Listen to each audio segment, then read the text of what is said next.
ঘটনাটা ঘটছে, উসমান হাদি বাংলাদেশের একজন জননেতা, যুবকদের আইডল, যিনি বলিষ্ঠ কণ্ঠস্বরে সত্য কথাগুলো যিনি বলেন, আমার প্রিয় ভাই উসমান হাদি, তাকে আজকে গুলিবর্ষণ করা হয়েছে। যারা আন্দোলন করে দেশ থেকে স্বৈরাচারকে দিল্লিতে পাঠালো, এই দেশকে স্বৈরাচার মুক্ত করলো, আজকে তারাই নিরাপদে নাই, কারণ তারা ভালো মানুষ। গতকালকে নির্বাচনের তাফসিল ঘোষণা করা হয়েছে। একদিনের ভিতরেই যদি এভাবে হামলা শুরু হয়ে যায়, আমার তো মনে হয় আগামী নির্বাচন সুষ্ঠু হবে না, সুন্দর হবে না। আমরা রক্তপাতের বাংলাদেশ দেখতে চাই না, জুলুমের বাংলাদেশ দেখতে চাই না। আগামীর বাংলাদেশ হবে ইনশাআল্লাহ, আগামীর সংসদ হবে ইনশাআল্লাহ কোরআনের সংসদ, কোরআনের বাংলাদেশ, ঠিক না বেঠে? মানুষ সেই জন্য এখন তাদের জীবনকে বিলাই দিতে রাজি আছে। আজকে সত্য কথাগুলো যারা বলে, কয়েকদিন আগে একজন ব্যারিস্টার, তাকে হামলা করা হলো, আজকে আবার উসমান হাদি সাহেবকে হামলা করা হলো। এমন ন্যাক্কারজনক ঘটনার তীব্র নিন্দা ও প্রতিবাদ জানাচ্ছি আমরা বলতে চাই, খুব দ্রুতই বাংলার জমিনে কারা এই গুলিবর্ষণ করলো, কাদের কথা শুনে করলো, এই বিচার করতে হবে। রাজি আছেন না নাই? একটা বিচার না হলে আরো শত শত খুন হবে, আরো শত শত গুম হবে, হামলার শিকার, আর শত শত হামলার শিকার মানুষ হয়ে যাবে। সেই জন্য বাংলাদেশে আগামীতে জুলুম আর চাঁদাবাজি আর দুর্নীতি করে ক্ষমতায় আসার চিন্তা যারা করছেন, দুর্নীতি চাঁদাবাজি জবাব করে আপনারা ক্ষমতায় আসতে পারবেন না, সেই চিন্তা, সেই আশা মন থেকে ডিলিট করে দেন। জনগণের সাথে ভালো ব্যবহার করতে পারলেই আগামীতে ভোট পাওয়া যাবে, নয়তো ভোট কেন, জনগণ আপনাদেরকে জোটা পিটা করার জন্য রেডি হয়ে যাবে। সেই চিন্তা বাদ দেন, সেই চিন্তা বাদ দেন, সেই চিন্তাই দেশে বাস্তবায়ন হবে না। জনগণ রে, 500 টাকা দিয়ে আর ভোট কিনা যাবে না ইনশাআল্লাহ। জনগণ এখন আর বোকা নয়, জনগণ বুঝে গেছে যে স্বৈরাচাররা এই বাংলার জমিনের ক্ষমতায় বসতে পারবে না। এই হামলাগুলো যারা করেছে, তাদের তো বোঝা উচিত ছিল যে একজন ভাই, তিনি আমাদের দেশের জন্য এত কষ্ট করলেন, বুলেটের সামনে বুকটা পেতে দিলেন, সেই ওসমান হাদিকে আমরা যে গুলি করছি, তার জন্যই তো আমরা এত সুন্দর আছি। সে যদি ওই দিন না করতো, গত 16 বছরও তো তোমরা পারো নাই, এখন গুলি করলা কেন? এই জন্য এরা মানুষ হতে পারে নাই, এরা প্রকৃত মানুষ হতে পারে নাই। এই দেশের মানুষগুলো আজকে কেমন যেন অমানুষ হয়ে যাচ্ছে, অমানুষ। এই জন্য অমানুষ হওয়া যাবে না। জাহান্নাম থেকে যদি বাঁচতে চান, জান্নাতে যেতে চান, প্রকৃত মানুষ হওয়া লাগবে। আর এই প্রকৃত মানুষ হওয়ার জন্য আল্লাহ রাব্বুল আলামিন সূরা রহমানের 2য় এবং 3য় আয়াতে বললেন, আল্লামাল কুরআন খালাকাল ইনসান। আমি আল্লাহ আর রহমান যিনি দয়াময়, যিনি, তিনি আমাদের উপর কোরআন দিয়ে সবচেয়ে বড় দয়া করলেন। কোরআনের বিধিবিধান যতক্ষণ পর্যন্ত আমরা না মানব, চুরি বন্ধ হবে না, ডাকাতি বন্ধ হবে না, সুদ বন্ধ হবে না, ঘুষ বন্ধ হবে না, হামলা মামলা বন্ধ হবে না, মিথ্যা তহমত গীবত বন্ধ হবে না, গালিগালাজ বন্ধ হবে না। একজন প্রকৃত মানুষ হওয়া ততক্ষণ পর্যন্ত সম্ভব নয়, যতক্ষণ পর্যন্ত মানুষ কোরআন না শিখবে, কোরআন মতো তার নিজের জীবনকে না চালাবে, ততক্ষণ পর্যন্ত প্রকৃত মানুষ হওয়া সম্ভব না। আল্লাহ বলেছেন, আল্লামাল কুরআন খালাকাল ইনসান। আমি আল্লাহ আগে কোরআন শিখালাম, পরে মানুষ বানালাম। ইন্নাহু ওয়া মান ইউদ্লিলহু ফালা হাদিয়া লাহু ওয়া নাশহাদু আন লা ইলাহা ইল্লাল্লাহু ওয়াহদাহু লা শারীকা লাহু ونشهد أن سيدنا وحبيبنا ومولانا محمد محمدا عبده ورسوله الذي أرسله بالحق بشيرا ونذيرا وداعيا إلى الله بإذنه وسراجا منيرا أما بعد فقد قال الله تعالى في كلامه المجيد وفي فرقانه الحميد أعوذ بالله من الشيطان الرجيم بسم الله الرحمن الرحيم يا أيها الذين آمنوا قوا أنفسكم وأهليكم نارا صدق الله العظيم وقال النبي صلى الله عليه وسلم طلب العلم فريضة على كل مسلم أو كما قال النبي عليه الصلاة والسلام وقال تعالى في شان حبيبه مخبرا وآمرا إن الله وملائكته يصلون على النبي يا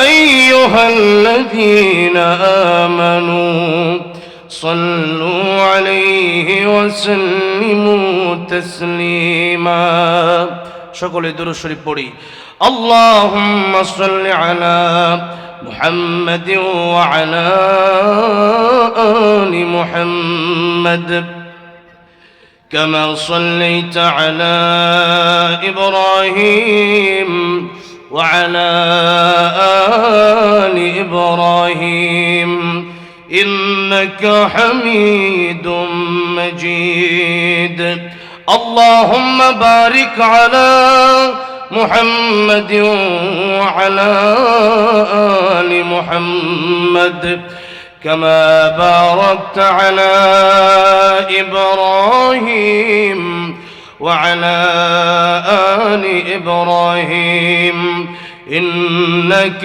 حميد مجيد গাজীপুর টঙ্গী খাপাড়া রোড ছয়তলা বাসা সংলগ্ন লুৎফুর রহমান সাহেবের বাসা সংলগ্ন তালিমুন নববী মাদ্রাসার বার্ষিক ওয়াজ ও দোয়া মাহফিলের সম্মানিত শ্রদ্ধাভাজন সভাপতি জামিয়া উসমানিয়া সাতাইশের সম্মানিত শেখুল হাদিস মুহতামিম মুফতি আবু বকর কাসেমী দামাত বারাকাতুহুম আল্লাহ রাব্বুল আলামিন হুজুরের দীর্ঘ নেক হায়াত দারাজ করেন পড়েন আমিন। বিশেষ মেহমান শেখ মাওলানা ইকবাল হোসেন মাসুম সাহেব এবং আমাকে যিনি অত্যন্ত স্নেহ করেন ভালোবাসেন আমার উস্তাদ তুল্য শ্রদ্ধাভাজন ব্যক্তিত্ব বিশিষ্ট আলেমে দ্বীন শেখুল হাদিস মুফতি আবু হানিফ মাহমুদি দামাত বারাকাতুহুম আমার পরেই হুজুর আলোচনা করবেন ইনশাআল্লাহ। থাকবেন তো ইনশাআল্লাহ? আর অনেক উলামায়ে কেরামগণ উপস্থিত হয়েছেন এই অত্র মাদ্রাসার এই মাহফিলে। আলহামদুলিল্লাহ, অত্র মাদ্রাসার সম্মানিত প্রতিষ্ঠাতা পরিচালক সুন্দর দিনের বাগান সাজিয়েছেন এবং ওনার সন্তান আজকে হাফেজে কোরআন হয়েছে। আল্লাহ রাব্বুল আলামিন তাকে হক্কানে হাফেজ আলেম দিনের দায়ী আল্লাহর ওলি কামিল হিসাবে কবুল আর মঞ্জুর করেন, বলুন আমিন। আর অনেকেই হাফেজ হয়েছে এই মাদ্রাসা থেকে। আল্লাহ যেন তাদেরকে কোরআন ধরে রাখার তৌফিক দান করেন, তদন যে আমল করার তৌফিক দান করেন, পড়েন আমিন। প্রধান অতিথি রহমতুল্লাহ হেলাল সাহেব আজকের মাহফিলের, আল্লাহ রাব্বুল আলামিন ওনাকে দ্বীনের জন্য কবুল আর মঞ্জুর করেন। আল্লাহ রাব্বুল আলামিন জনগণের খাদেম হিসাবে কবুল আর মঞ্জুর করেন। উপস্থিত মুআজ্জাজ মুকাররম উলামায়ে কেরাম, তালিবুল ইলম ভাইরা, স্কুল কলেজ ইউনিভার্সিটির ছাত্র ভাইরা, প্রাণপ্রিয় যুবক ভাইরা, আল্লাহর পেয়ারা মুরব্বী বাবাজিরা, পর্দার অঞ্চল থেকে আলোচনা শুনছেন শ্রদ্ধেয় সম্মানিত মা ও বোনেরা, আল্লাহ সুবহান মহিয়ান করিয়ান রব্বুল ইজ্জত ওয়াল জালালের আলিশান দরবারে হৃদয়ের গভীর থেকে প্রাণ খুলে শুকরিয়া আদায় করছি যে মহান রব্বুল ইজ্জত ওয়াল জালাল আমাদেরকে এমন এমন কিছু নিয়ামত দান করেছেন যে নিয়ামত আল্লাহ রাব্বুল আমিন ডোনাল্ড ট্রাম্পকে দেন নাই, নরেন্দ্র মোদীকে দেয় নাই, যে নিয়ামত আল্লাহ সূচিকে দেয় নাই, পুতিনকে দেয় নাই, পৃথিবীর বড় বড় ক্ষমতাধর ব্যক্তিদেরকে আল্লাহ দেয় নাই। এর মধ্যে অন্যতম নিয়ামতের নাম হচ্ছে ঈমান, এর মধ্যে অন্যতম নিয়ামতের নাম হচ্ছে কোরআন, এর মধ্যে অন্যতম নিয়ামতের নাম হচ্ছে দ্বীন ইসলাম। আল্লাহ রাব্বুল আলামিন এমন দামি দামি নিয়ামত আমাদেরকে দান করেছেন, শ্রেষ্ঠ নবী আমাদেরকে দিয়েছেন। আজকের এই পর্যন্ত হায়াত বাড়িয়ে দিয়ে আল্লাহ আমাদেরকে নেক কাজের সাথে শরীক হওয়ার তৌফিক দান করেছেন। সেই জন্য জবান ছেড়ে দিয়ে সকলেই আল্লাহর মহব্বতে বলি আলহামদুলিল্লাহ। আমি একেবারে ওই যে দূরে আমার চোখ গেছে, কয়েকজন মহিলা আছেন, আপনাদেরকে অনুরোধ করছি পুরুষদের সাথে আপনাদের কি এখান থেকে সরে যান, এখানে কোনো দেখা দেখি নেই, আলোচনা শুনেন, ততজনে আমল করেন। আপনারা দূরে থাকবেন, ওইটাই দরকার। পুরুষ এখানে দাঁড়ায় আছে, এখানে আপনারা ঢুকছেন কেন? হ্যাঁ, মাহফিল অন্যদিকে যান, বাড়ি ঘর অথবা যদি জায়গা থাকে ব্যবস্থা সেখানে যান, আছে নাকি সেখানে যান, তো এখানে কেন দাঁড়াইছেন? আচ্ছা যাই হোক, যারা দাঁড়ায় আছি তারাও যদি একটু বসে যায় মেহেরবানি করে, তাহলে পরিবেশটা সুন্দর হয়। হ্যাঁ, রহমতের বাগান, আল্লাহ নবীর ভাষা এটা হচ্ছে জান্নাতের বাগান। এই জান্নাতের বাগানে আসতে চায় না কারা কারা? হ্যাঁ, সবাই চলে আসেন ইনশাআল্লাহ। অল্প সময় আলোচনা হবে। আসলে অনেকগুলো প্রোগ্রাম আজকে, আবার সেই টাঙ্গাইলে যাব। আবু হানিফ মাহমুদী সাহেব দামদার কাতুম আমাকে অত্যন্ত মহব্বত করেন, লম্বা সময় ওনার সাথে আমার সম্পর্ক। তো হুজুর বলেছেন, তাই একটু দোয়া নেওয়ার জন্য আসছি। অল্প সময় কথা বলবো, এরপরে ইনশাআল্লাহ হুজুর চলে আসবেন, আধা ঘন্টা কথা বলবো। তো যতক্ষণ কথা বলবো আল্লাহ আমাদেরকে সকলকে, আমাকে ইখলাসের সাথে বলা, আপনাদেরকে নেক আমলের নিয়তে শোনার তৌফিক দান করেন, জুড়ে বলেন আমিন। সূরাতুত তাহরিম আয়াত নাম্বার 6 এর প্রথম অংশ আপনাদের সামনে তেলাওয়াত করেছি। পুরো আয়াত তেলাওয়াত করি নাই, কারণ পুরো আয়াতের কথা বলা অনেক লম্বা হয়ে যাবে, তাই একেবারে সংক্ষিপ্ত। আর যে আয়াতটা যতটুকু তেলাওয়াত করেছি এতটুকু যদি আমরা মেনে নেই, আমাদের জীবন সফল কাম হয়ে যাবে, আমাদের জীবন সফল হয়ে যাবে। আল্লাহ বলেছেন, ইয়া আইয়ুহাল্লাযীনা আমানু, হে ঈমানদারগণ, হে মুমিনগণ, হে বিশ্বাসীগণ, তোমরা যারা ঈমান এনেছো, তোমরা যারা আল্লাহকে বিশ্বাস করো, তোমাদেরকে ওয়াজ করি, তোমরা জাহান্নাম থেকে বাঁচো, পরিবারকে জাহান্নাম থেকে বাঁচাও। আল্লাহ ঈমানদারকে বললেন কেন, কাফেরকে বললেন না কেন? আল্লাহ ঈমানদারকে বললেন এই জন্য, কারণ যার ঈমানই নাই, হ্যাঁ জাহান্নাম থেকে বাঁচ করে ওয়াজ করে লাভ কি? তো জান্নাত জাহান্নাম বিশ্বাসই করে না, তারে ওয়াজ করে লাভ কি? হ্যাঁ রে ওয়াজ করে আর বিলাই রে ওয়াজ করে এক সমান। এই জন্য বিলাইয়ের সামনে আমনে যদি মাছ দিয়ে এখন বিলাই খাইস না, খাইলে তোরে 50 বেতের বাড়ি দিমু, বিলাই কি তোর ওয়াজ আমার ঠেঙ্গেও লাগে না, তোর ওয়াজ না খেতাম, আমার মাছ খাওয়া দরকার খামু। ফরে কি এটা ফরেরটা? কাফের বিমান হচ্ছে এমন, ফরে কি ভাইরা এটা বিশ্বাস করে? ফরের তো পরে, পরের জীবন পরে, দুনিয়া হ্যাঁ মস্ত বড় ফুর্তি করো, হ্যাঁ দুনিয়াটা ফুর্তির জায়গা, আরাম আনন্দের জায়গা দুনিয়া। কিন্তু আল্লাহ নবীকে না, মুমিন যারা এদের জন্য এটা আনন্দের জায়গা নয়। আর দুনিয়া মাজরাতুল আখিরাহ, পরকালের জন্য আমল করবে, পরকালের জন্য এটা হচ্ছে তার দুনিয়া, তার ক্ষেত, এটা তার কর্মক্ষেত, তার কাজের জায়গা। এখানে কাজ করবে, আখিরাতে বেতন পাবে। জোরে কোন সুবহানাল্লাহ। কেমন বেতন? ফামান ইয়ামাল মিসকালা যাররাতিন খায়রান ইয়ারা ওয়া মান ইয়ামাল মিসকালা যাররাতিন শাররান ইয়ারা। যদি ভালো কাজ অল্প করেন সেটাও কিয়ামতের ময়দানে আপনাকে দেওয়া হবে, আর যদি মন্দ করেন সেটার প্রতিদানও দেওয়া হবে। সুতরাং এখান থেকে আমাকে আমল গুছায় নিয়ে যেতে হবে, এখান থেকে এমন কিছু কাজ করে যেতে হবে যেই কাজ আমি এখানে ধান লাগাবো আর আমি ওখানে গিয়ে আরামায়েশ করে খাবো। যারা কৃষি ধান চাষ করে 4 মাস ধান চাষ করে কষ্ট করে আর বাকি 8 মাস বৈশা বৈশা খায় ওই ধান বিক্রি করে। দেখবেন সিজনের সময় অনেকেই অনেক কিছুর ব্যবসা করে, বিভিন্ন সবজির ব্যবসা করে। তো এখন সিজনের সময় দেখা যায় শীতের সময় অনেক সবজি হয়, দেখবেন অনেক কৃষি আছে যারা এই সময় এই সবজিগুলো মানে তারা চাষ করে বিক্রি করার পর ভালো লাভবান হইতে পারলে আগামী বছর পর্যন্ত এটা বৈশা বৈশা খায়। তাহলে 4 মাস কষ্ট করে 8 মাস বৈশা বৈশা খায়। এখন কষ্ট না করে কেউ যদি চাকরিও না করে, ব্যবসাও না করে, ক্ষেত কামারও না করে, কোনো কিছুই করে না, বৈশা বৈশা খাওয়ার সিস্টেম আছে? নাই। তাহলে দুনিয়াতেই যদি বৈশা বৈশা খাওয়ার সিস্টেম না হয়, দুনিয়ার সামান্য নিয়ামতের জন্য যদি দেখা যায় নিয়ামত তো আল্লাহই দেয়, এরপরেও দেখা গেছে যে একটা উসিলার তো প্রয়োজন আছে, দুনিয়া তো নিজাম আছে, তো সেই জন্য চাকরি করতে হয়, ব্যবসা করতে হয়, ক্ষেত কামার করতে হয়, এত কিছু করতে হয় দুনিয়ার জন্য। যে জান্নাতে যাওয়ার পরে অনন্তকাল চিরজীবনের জন্য আল্লাহ জান্নাত দিবেন, ওই জান্নাতে যাওয়ার জন্য জাহান্নাম থেকে বাঁচার জন্য বুঝি ব্যবসা নাই, চাকরি নাই, কোনো কাজ কাম নাই, এমনি জামুগা না, কাজ আছে। তাহলে যদি আমরা জান্নাতে যেতে পারি নেক আমল করে গুনাহ থেকে বেঁচে, তবেই জান্নাতে যাওয়া সম্ভব। আল্লাহ কয় কোরআন যদি তোমরা মেনে নাও তাহলে তোমরা জান্নাতে যেতে পারবা, কোরআনের আমল যদি তোমরা করো তাহলে জান্নাতে যেতে পারবা। এবার আসুন, তাহলে আমরা জাহান্নাম থেকে বাঁচবো কিভাবে আর জান্নাতে যাব কিভাবে? জাহান্নাম থেকে বাঁচবো কিভাবে আর জান্নাতে যাব কিভাবে? তো জান্নাতে যদি এই যে আলোচনা শোনানো হচ্ছে যে জাহান্নাম থেকে বাঁচতে হবে, জান্নাতে যেতে হবে, এই আলোচনা শোনার পরেও যদি আপনার যদি ভিতরে যদি ওয়াজটা এফেক্ট না করে, যদি আলোচনা যদি কাজে না আসে, তাহলে কিয়ামতের ময়দানে আপনি জাহান্নামে যাওয়ার পর আপনার প্রশ্ন করা হবে। আল্লাহ বলেন সূরা মুলকে, আল্লাহ বলেন সাআলাহুম খাযানাতুহা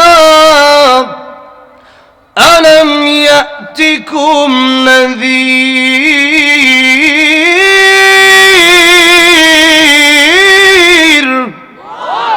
ক্বালু বালা قد جاءنا نذير।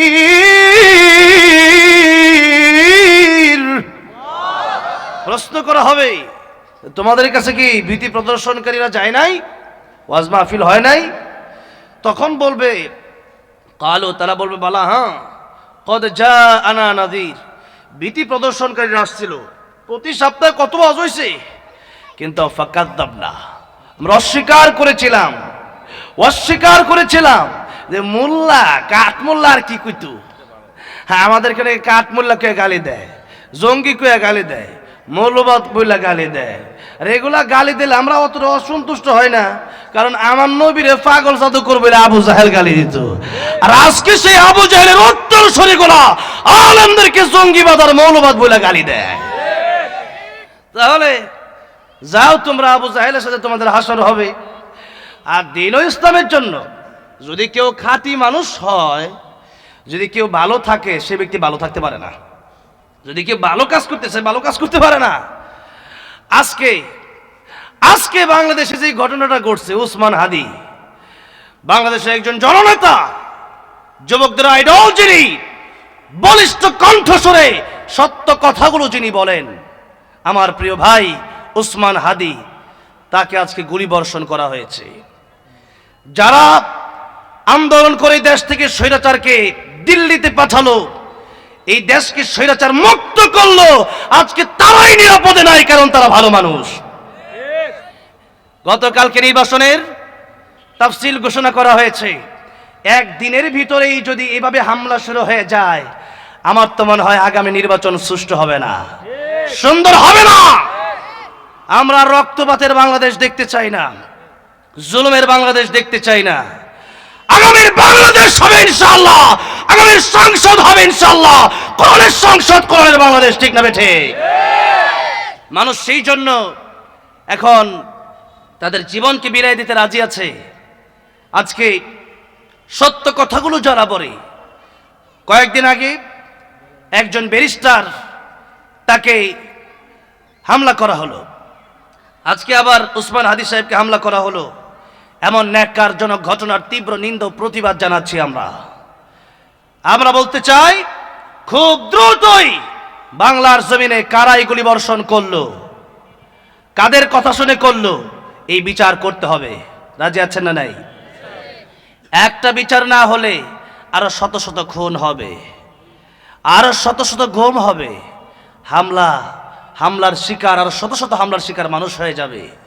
সেই জন্য বাংলাদেশে আগামীতে জুলুম আর চাঁদাবাজি আর দুর্নীতি করে ক্ষমতায় আসার চিন্তা যারা করছেন, দুর্নীতির চাঁদাবাজি জবাব করে আপনারা ক্ষমতায় আসতে পারবেন না, সেই চিন্তা সেই আশা মন থেকে ডিলিট করে দেন। জনগণের সাথে ভালো ব্যবহার করতে পারলেই আগামীতে ভোট পাওয়া যাবে, নয়তো ভোট কেন জনগণ আপনাদেরকে চোটা পিটা করার জন্য রেডি হয়ে যাবে। সেই চিন্তা বাদ দেন, সেই চিন্তা বাদ দেন, সেই চিন্তাই দেশে বাস্তবায়ন হবে না। জনগণ রে 500 টাকা দিয়ে আর ভোট কিনা যাবে না ইনশাআল্লাহ। জনগণ এখন আর বোকা নয়, জনগণ বুঝে গেছে যে স্বৈরাচাররা এই বাংলার জমিনের ক্ষমতায় বসতে পারবে না। এই হামলাগুলো যারা করেছে তাদের তো বোঝা উচিত ছিল যে একজন ভাই তিনি আমাদের দেশের জন্য এত কষ্ট করলেন, বুলেটের সামনে বুকটা পেতে দিলেন, সেই ওসমান হাদিকে আমরা যে গুলি করছি তার জন্যই তো আমরা এত সুন্দর আছি। সে যদি ওই দিন না করতো, গত 16 বছরও তো তোমরা পারো নাই, এখন গুলি করলা কেন? এই জন্য এরা মানুষ হতে পারে নাই, এরা প্রকৃত মানুষ হতে পারে নাই। এই দেশের মানুষগুলো আজকে কেমন যেন অমানুষ হয়ে যাচ্ছে, অমানুষ। এই জন্য অমানুষ হওয়া যাবে না। জাহান্নাম থেকে যদি বাঁচতে চান, জান্নাতে যেতে চান, প্রকৃত মানুষ হওয়া লাগবে। আর এই প্রকৃত মানুষ হওয়ার জন্য আল্লাহ রাব্বুল আলামিন সূরা রহমানের 2য় এবং 3য়তে বললেন, আল্লামাল কুরআন খালাকাল ইনসান।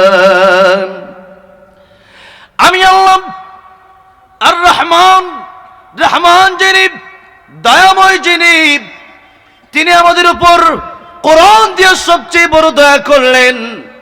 কোরআনের বিধিবিধান যতক্ষণ পর্যন্ত আমরা না মানব, চুরি বন্ধ হবে না, ডাকাতি বন্ধ হবে না, সুদ বন্ধ হবে না, ঘুষ বন্ধ হবে না, হামলা মামলা বন্ধ হবে না, মিথ্যা তহমত গীবত বন্ধ হবে না, গালিগালাজ বন্ধ হবে না।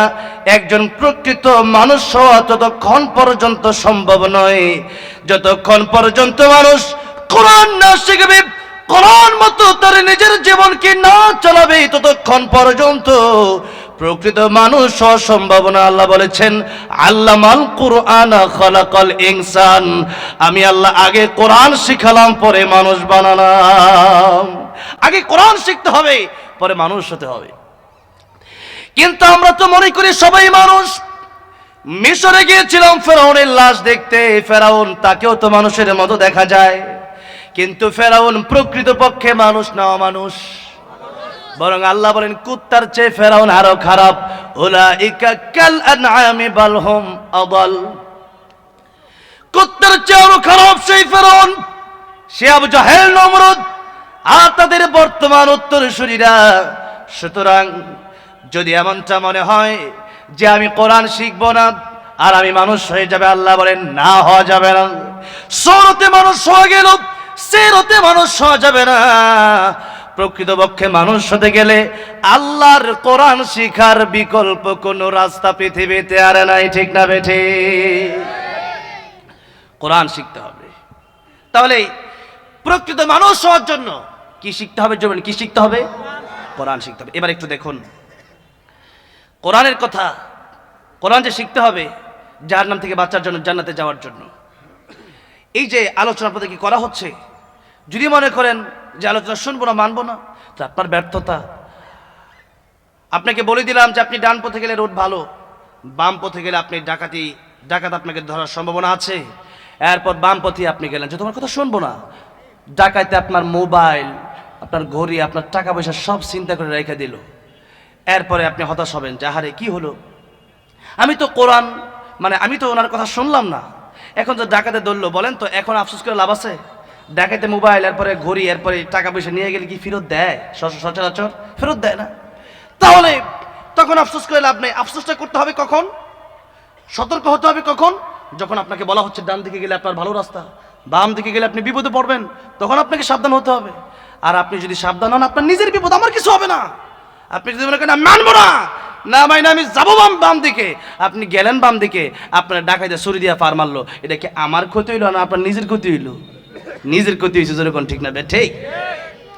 সেদিন মানুষ আফসোস করে বলবে, وقالوا لو كنا نسمع أو نعقل ما كنا في أصحاب السعير।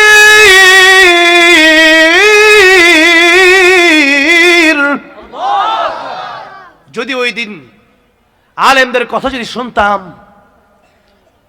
লাউ কুন্না নাসমাউ, যদি আলেমদের কথাগুলো শুনতাম, আও নাকিল, যদি অনুধাবন করতাম, যদি চিন্তা করতাম মানে কি বলে, এগুলো তো ওনার কথা নয়, এগুলো তো আল্লাহর কোরআনের কথা ছিল, মা কুন্না ফি আসহাবিস সাইর, জাহান্নামে আসা লাগতো না। এরপর জাহান্নামে যাওয়ার পর আল্লাহকে এবার ডাকা শুরু করবে। দুনিয়াতে আল্লাহরে ডাকে নাই, দুনিয়াতে কোরআন পড়ে নাই, জাহান্নামে যাওয়ার পর আল্লাহকে ডাকা শুরু করবে। আল্লাহ বলছেন, তখন তারা বলবে জাহান্নামীরা, রব্বানা আখরিজনা মিনহা فإن عدنا فإنا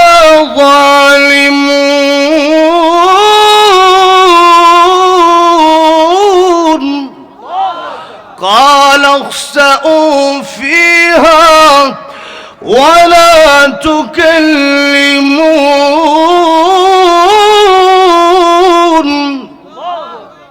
ربنا أخرجنا منها, আমাদের রব আপনি আমাদেরকে জাহান্নাম থেকে বের করে দেন।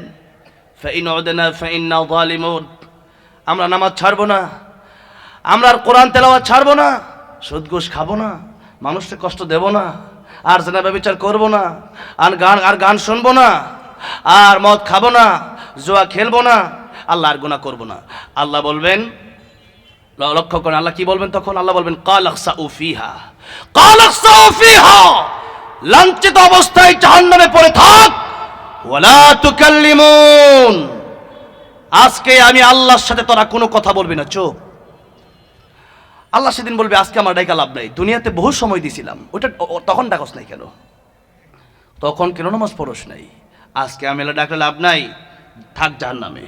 কাল আখসাউ ফিহা, আল্লাহ বলবেন থাক জাহান্নামে, লাঞ্ছিত অবস্থায় পড়ে থাক, ওয়ালা তুকাল্লিমুন, আজকে কোনো কথা আমি আল্লাহর সাথে বলবি না। আল্লাহ যদি এই কথা বলেন, যাওয়ার জায়গা আছে? জনগণের পরে যারা জাহান্নামে যাবে এরা বলবে, ও শয়তান, তোর কারণে সুদ খাইছি, তোর কারণে ঘুষ খাইছি, তোর কারণে কোরআন শরীফ মানি নাই, তোর কারণে নামাজ পড়ি নাই, তোর লাইগা। শয়তান বলবে, ফাইজলামি করার জায়গা পাও না, ইন্নাল্লাহা ওয়াদাকুম ওয়াদাল হক, আল্লাহর ওয়াদাই সত্য ছিল, আল্লাহর কথাই সত্য ছিল।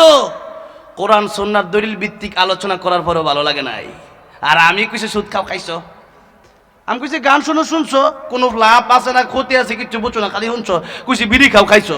এই বিড়ি খাওয়া যে ক্ষতি, এটা বিড়ির প্যাকেট উপরে লেখা দিছে যে বিড়ি খাইলে মৃত্যুর কারণ, ইয়ার পরেও তুমি না আমি খামু, তা খাইছো কে লিগা? আমার দোষ দাও, ফাইজলামি করা জায়গা হও না, যে সাধারণ ফাইজলামি করা। আল্লাহ ইন্নাল্লাহা ওয়াদাকুম ওয়াদাল হক, আল্লাহর কথা সত্য ছিল, আল্লাহটা মানো নাই কেন? এখন জাহান্নামে চলো, এত কথা কেন? যেমন তুমি তো, আর আমি তো তোমার সে বড় জাহান্নামও আছি, আমার কি লাভ আছে নাকি? তাহলে কিয়ামতের ময়দানে আফসোস করে লাভ হবে?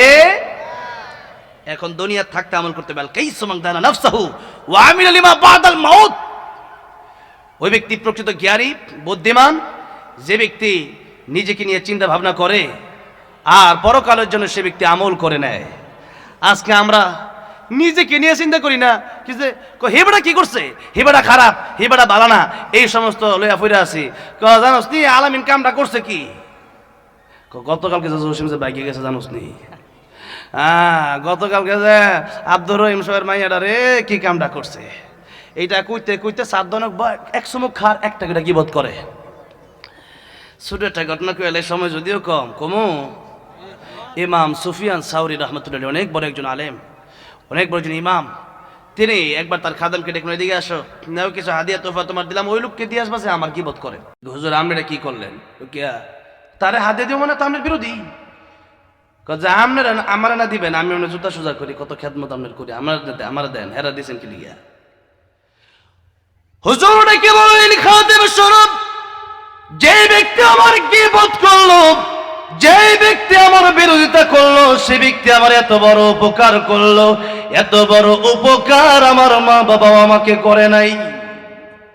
এত বড় উপকার আমার মা বাপেও আমার করে নাই। যে মা বাবার দাম এত বেশি, আল্লাহ বলেন, ওয়া ক্বাদা রাব্বুকা আল্লা তা'বুদু ইল্লা ইয়াহু ওয়া বিল ওয়ালিদাইনি ইহসানা। আমার চূড়ান্ত ফয়সালা, আমার ইবাদতের পর তোমার মা বাপের খেদমত করো। নবী কই, মা আর বাপের দিকে একবার তাকাবে, একটা করে কবুল হজের সব, জোরে কোন সুবহানাল্লাহ। এবার দেখেন, মা বাপের আলোচনা করলে তো সারা রাতও শেষ হবে না। তাহলে সেই মা বাবা, হুমা জান্নাতুকা হুমা নারুকা, বাপ মা তোমার জান্নাত, বাপ মা তোমার জাহান্নাম। বাপ মারে খুশি করলে জান্নাত, বাপ মারে নারাজ করলে জাহান্নাম। সেই বাপ মার সেই বেশি উপকার আমার আবার কে করে, যে যাকে হাদিয়া তোহফা দিতে হবে? হুজুর বলেন, নবীজি বলেছেন, কেউ যদি কারো বিরুদ্ধে গীবত করে, কেউ যদি কারো বিরুদ্ধে সমালোচনা করে, কেউ যদি কারো বিরুদ্ধে পরনিন্দা করে, তাহলে ওই ব্যক্তির শাস্তিটা কি, ক্ষতিটা কি? কিয়ামতের ময়দানে সেই ব্যক্তি তার নেক আমল ওই ব্যক্তিকে দিয়ে দিতে হবে যার বিরুদ্ধে গীবত করলো, আর যার গীবত করলো তার গুনাহগুলো তাকে নিজেকে নিয়ে নিতে হবে। তাহলে গীবত করার কারণে একটু মজা পাইছি, এই মজার কারণে কিয়ামতের ময়দানে তার গুনাহ, যে গীবতটা করছে গুনাহ করার কারণে, সেই গীবতটা একজনের সত্য দোষ, ওইটাই গীবত। এখন সে গীবত করার কারণে তার গুনাহগুলো আমাকে নেওয়া লাগবে, আর আমার নেক আমল তারে দিয়া আমার জাহান্নামে যাওয়া লাগবে। তাহলে আমরা এই গীবত করি কি করি না মানুষের বিরুদ্ধে? আরো একটা হাদিস শোনায় দেই। নবীজি একবার যাচ্ছেন, দুইটা নতুন কবর পেলেন। নবীজি বলেন, এই দুইটা কবরে আযাব হচ্ছে। একটা কবরে আযাব হচ্ছে এই জন্য, কারণ সেই ছিল চগলখোর, হের কথা হেরে লাগায়, হের কথা হেরে লাগায়, এইগুলা করতে করতে সে কবরে গেছে। এই কারণে তার কবরে আযাব হচ্ছে সবচেয়ে ভয়ঙ্কর আযাব। আরেকটা কবরে আযাব হচ্ছে, ওই কবরে কেন হচ্ছে? পেশাব থেকে না বাঁচার কারণে। পেশাব এটা এমন হতে পারে যে পেশাবের সিটা থেকে বাঁচে নাই, যে পেশাব করার সময় সিটাগুলো তার শরীরে এসে লাগে, এই জন্য বাঁচে নাই। এটা থেকে সে হেফাজত থাকে না, শরীর পাক, কাপড় পাক, নামাজের জায়গা পাক, শরীর তো পাক নাই, কাপড়ই তো পাক নাই, নামাজ যে পড়ছেন, টিস্যু নাই, গিরা নাই, কুলুপ নাই, টিস্যু কইজা অনেক লুনা ফগর টিস্যু কইজা রাস্তা মধ্যে বয়ে পড়ে, নাই পানি নাই টিস্যু। নবী বলেন, তোমরা অবহেলা কইরা ছোটখাটো মনে কইরো না, এই কারণে কবরে সবচেয়ে ভয়ঙ্কর আযাব হচ্ছে এই কবরে। তোমরা যদি এর থেকে না বাঁচো, তোমাদের কবর আযাব হবে। তাহলে কি আজকের ওয়াজ শুই নাকি ডিলাগুলো বলবেন তো? হ্যাঁ আমার ভাইরা, আমার বাবাজিরা, আরেকটা হতে পারে, মানে একটা হতে পারে যে পেশাব করার সময় ছিটা লাগে। আরেকটা হলো যে পেশাব করার সময় পুরুষের পেশাব করার পরে 1 মিনিট, 1.5 মিনিট, 2 মিনিট পেশাবটা বের হতে থাকে, এক একজনের এক এক রকম। কিন্তু এরপর টিস্যু না আলোর কারণে ওই পেশাবটা দেখা গেছে অনেকটা পেশাব তার পায়জামা বা তার লঙ্গিতে লেগে থাকে, ওইটা নিয়ে নামাজ পড়তেছে আবার। তাহলে কি মনে করেন, পাক পবিত্র না নামাজ পড়লে নামাজ হইব নি? হইতো না। আমার ভাইরা, আমার বাবাজিরা, তাহলে দেখুন, পাক পবিত্র না হয়ে যদি নামাজ পড়েন, নামাজ যেমন হবে না, ঠিক তেমনি ভাবে আরেকটা প্রশ্ন করতে চাই, নামাজ ভঙ্গের কারণ কয়টা বলবেন? প্রথমটা কি? নামাজে অশুদ্ধ পড়া, কোরআন শরীফ অশুদ্ধ পড়া। তাহলে কোরআন শরীফ কয়জনের শুদ্ধ আছে? বহু লোক মুসলমান নামাজ পড়তে পড়তে দাড়ি পেকে গেছে, কিন্তু কোরআন শুদ্ধ করতে পারেন নাই। তা আপনি কি নামাজটা পড়েন?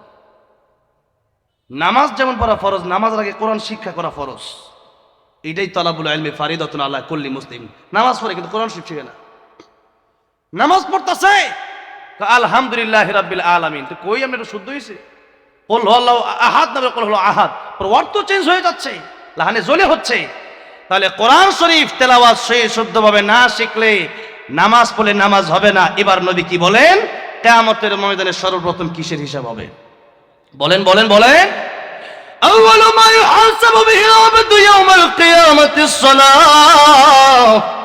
কিয়ামতের ময়দানে সর্বপ্রথম নামাজের হিসাব হবে। নবী বলেন, নামাজের হিসাব দিতে গিয়ে যারা পার পেয়ে যাবে, তারা সব জায়গায় পার পেয়ে যাবে, তারা জান্নাতে চলে যাবে।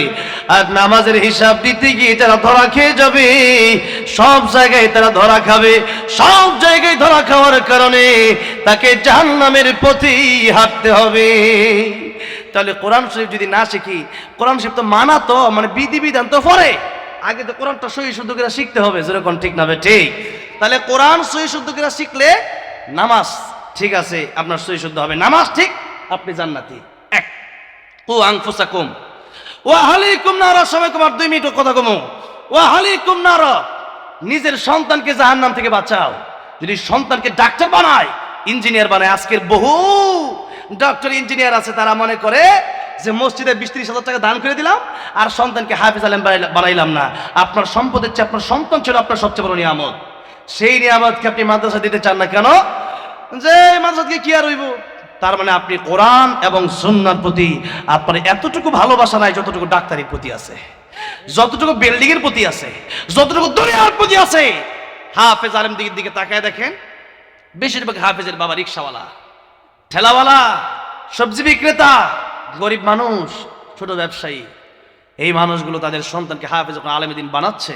তাই তো নবী বলেছেন, আমি তো অধিকাংশ নারীরা জাহান্নামে দেখে এসেছি, অধিকাংশ নারীরা জাহান্নামে যাবে 2 কারণে, স্বামীর অবাধ্য হওয়ার কারণে আর লানত করার কারণে, আর অধিকাংশ গরিব মানুষ জান্নাতে চলে যাবে। তাহলে গরিব মানুষ তো এমনিই যাবে না। এত বড় লোক হয়েছে, বড় লোক হয়ে দুনিয়ার মোহে পরে আল্লাহকে ভুলে গেলা। আর তুই মনে করতেছো মসজিদের 5,000 টাকা দিলা জান্নাতে, এত সহজ না। তোমার ভিতর তো ইমানই ঠিক হয় নাই, কোরআনের প্রতি ভালোবাসাই তো নাই। তাই কমপক্ষে কোরআনের প্রতি ভালোবাসাটা সৃষ্টি হওয়া দরকার আছে না নাই? নবী বলেন, কুন আলিমান আও মুতাআল্লিমান আও মুস্তামিআন আও মুহিব্বান ওয়ালা তাকুন খামিসান ফাতাহলিক। নবী বলেন, আলেম হও, আলেম হতে পারো নাই, আলেমের ছাত্র হও তাও পারো নাই, আলেমের কথাগুলো শোনো তাও পারো নাই। আলেমদেরকে কমপক্ষে অন্তত পক্ষে দিলটা দিয়ে মোহাব্বত করা দরকার আছে না নাই? কিন্তু সেই মোহাব্বত আজকে আমাদের ভিতরে নাই। আজকেও আমাদের বাংলাদেশের একজন হাফেজ নাসরুল্লাহ আনাস মিশরে অসংখ্য দেশের সাথে, বহু দেশের সাথে সে কম্পেয়ার করে, সে প্রতিযোগিতা করে, সে বাংলাদেশের ছেলে নাসরুল্লাহ আনাস বিশ্ব চ্যাম্পিয়ন হয়েছে, ফার্স্ট হয়েছে, যেরকম আলহামদুলিল্লাহ। তারা আমাদের বাংলাদেশের গর্ব। আজকে বড় আফসোস হয়, খেলোয়াড়রা 9টা দেশের সাথে হারার পরে, একটা দেশের সাথে জেতার পরে 2 কোটি টাকা পুরস্কার দেওয়া হয়। আমার বাংলাদেশের হাফেজ যখন বাংলাদেশে আসে, তাদেরকে রাষ্ট্রীয় সম্মান দেওয়া হয় না। তার মানে এখনো বাংলাদেশে বৈষম্য রয়ে গেছে। যেই বৈষম্য দূর করার জন্য এই ছাত্র জনতা আন্দোলন করেছে, সেই বৈষম্য এখনো দূর হয় নাই। কিসের উপদেষ্টা হিসাবে বসেছেন? একটা কোরআনের হাফেজকে তো আপনারা সম্মান দিতে পারলেন না, লাল গালিচা বিছিয়ে দিতে পারলেন না, এয়ারপোর্টের ভিআইপি কিটটা দিতে পারলেন না কেন? পুলিশ দিতে পারলেন না কেন? বৈষম্য এখনো আছে। খেলোয়াড়রা 2-3টা ফুটবল লাইতে পুরস্কার পায়, আর কোরআন নিয়া বাংলাদেশের পতাকাকে যারা উড্ডীন করে, যারা এই পৃথিবীতে বাংলাদেশকে উঁচু করে তোলে, তাদের কোনো সম্মান মর্যাদা নাই। যতদিন পর্যন্ত কোরআনের প্রতি অবহেলা অবজ্ঞা থাকবে, ততদিন পর্যন্ত বাংলাদেশ সুন্দর হবে না। হাফেজদের সম্মান নাই, আলেমদের সম্মান নাই। তারা মনে করে যে হাফেজ আলেম এটা সাধারণ বিষয়, নাউযুবিল্লাহ মিন যালিক। এরকম মনে করে যারা, যে এটা এরকম গুরুত্ব না, এটা কোনো বিষয় না, এরকম যারা মনে করে, ঈমান আসেনি এদের? আল্লাহ এই দেশকে তুমি ইসলামের দেশ বানায় দাও, কোরআনের দেশ বানায় দাও, কোরআনের সংসদ বানায় দাও। জোরে বলেন আমিন। সর্বশেষ, আলেমদেরকে মহাব্বত যদি আপনারা করেন, তাহলে আমি একটু 2-3টা মিনিট সময় একটু আপনাদের কাছে চেয়ে নিচ্ছি। আপনারা আলেমদেরকে ভালো তো বাসেন। নবী বলেন, কিয়ামতের ময়দানে আলেমকে ভালোবাসার কারণে 1 গ্লাস পানি পান করিয়েছে এমন ব্যক্তিকেও আল্লাহ জান্নাতে দিবেন। সেই ব্যক্তিকে যদি আল্লাহ জান্নাতে দিতে পারেন যে আলেমকে 1 গ্লাস পানি পান করাইছে, তাহলে মাদ্রাসার জন্য যদি আমি আর আপনি যদি 500 টাকা, 1000 টাকা যদি দিতে পারি, এটা কি আমার জন্য পরকালের জন্য নাজাতের উসিলা হতে পারে না? পারে না? আমার টাকাটা আমি ব্যাংকে রাখলে টাকা থাকবে, তাকে না, সে মানুষ আফসোস করবে যদি আরেকটু টাকা বেশি দান করতাম, আরেকবার যদি সুবহানাল্লাহ বেশি পড়তাম, আর 2টা রাকাত যদি নামাজ বেশি পড়তাম, নেক আমরা যদি মানুষ আফসোস করবে। ইদা মাতার ইনসানু ইনকাতা আনহু আমালুহু ইল্লা মিন সালাসাতিন। নবীজি বলেছেন মানুষের মৃত্যুর পর আর আমল করতে পারে না, আর নেকি যাওয়ার সিস্টেম নাই। 3টা সিস্টেম আছে। একটা হলো সাদাকায়ে জারিয়া, যেই মাদ্রাসায় যদি দান করতে পারেন, মসজিদে যদি দান করতে পারেন, জনসভার মূলক অন্যান্য কাজে যদি দান করতে পারেন, তাহলে নবী বলেন এই টাকা তুমি আজকে মারা যেতে পারো, কিন্তু তুমি মারা যাওয়ার সাথে সাথে তোমার কবরে সব পৌঁছতে থাকবে এই মাদ্রাসায়। তোমার টাকা এই মাদ্রাসায় দেওয়ার কারণে এই তুমি তো মরে যাওয়া, মাদ্রাসা ঠিকই থাকবে, তুমি মরে যাওয়া, সেই হাফেজ আলেম ঠিকই থাকবে। তারা যতদিন থাকবে ততদিন পর্যন্ত যত আমল করবে তাদের ছাত্র হবে, তারা আগামীর আল্লামা আহমদ শফি হবে, আল্লামা জুনায়েদ বাবনগরী হবে, আল্লামা নূর হোসেন কাসিমি হবে। তখন তাদের এই যত আমলগুলো এগুলোর সব তোমাদের কবরেও আল্লাহ পাঠিয়ে দিবেন, যদি কোন সুবহানাল্লাহ। সেই জন্য সদকায়ে জারিয়া হিসাবে 1000 টাকা করে 30 জন লোক যদি হয়, তাহলে আমি খুব খুশি হব। যদি কোরআন শরীফ 30 পারা কমপক্ষে 10 জন লোক দেখতে চাই। 1 নম্বরে কে দিবেন? যে 1 নম্বরে দিবেন তার দেখা দেখি যারা দিবে সবার সব উনি পাবে। মাশাআল্লাহ। আমার যুবক ভাই নাম কি? হ্যাঁ, আব্দুল্লাহ। আল্লাহর কাছে 2টা নাম খুব প্রিয়, একটা হলো আব্দুল্লাহ, একটা হলো আব্দুর রহমান। আয় আল্লাহ, আব্দুল্লাহ মানে আল্লাহর বান্দা, আল্লাহ তুমি কবুল আর মঞ্জুর করো, জানে মানে বরকত দিও, আল্লাহ মানে নেক বাসনা পুরা করে দিও। আল্লাহ কাল কিয়ামতের ময়দানে তোমার প্রিয় গোলাম হিসাবে রেখে জান্নাতের মেহমান বানায় দিও, জোরে বলেন আমিন। 2 নম্বরে কে আছেন 1000 টাকা মাদ্রাসার জন্য? 1000 টাকা দিবেন এখানে।